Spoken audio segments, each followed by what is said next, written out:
अल्हम्दुलिल्लाह हमने ब्यास इंटरनेशनल की तरफ से वो जो आब ज़मज़म और अजवा खजूर का एक सिलसिला शुरू किया है।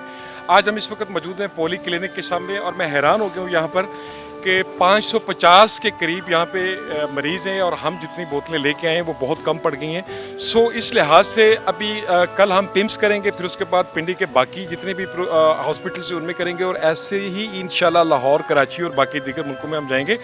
और मैं जब अंदर गया हूँ मुझे हैरानगी और मैं हैरान कुन एक बंदे को जब मैंने पानी दिया आब ज़मज़म का, वो बेचारा अकेला लावारिस पड़ा हुआ था और उसका नाम है NA51 से टिकट होल्डर थे डॉक्टर इसरार साहब।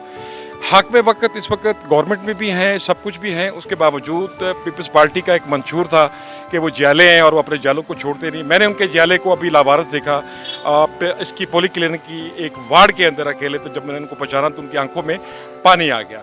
सो ये काम तो गवर्नमेंट का बनता है, लेकिन बिंगा ह्यूमन राइट्स हम इंशाल्लाह ये अपना जो अल्लाह के साथ कारोबार है ये जारी रहेगा। मेरे साथ समी, मेरे साथ फैसल, बाकी टीम भी हमारी जो भी कैमरे के सामने नहीं आ रही, इंशाल्लाह जारी सारी रहेगा। कल हम पिम्स करेंगे और बाकी दिगर पिंडी के तमाम जितने भी हैं हॉस्पिटल्स करके उसके बाद हम लाहौर पाकिस्तान की तरफ आगे होंगे।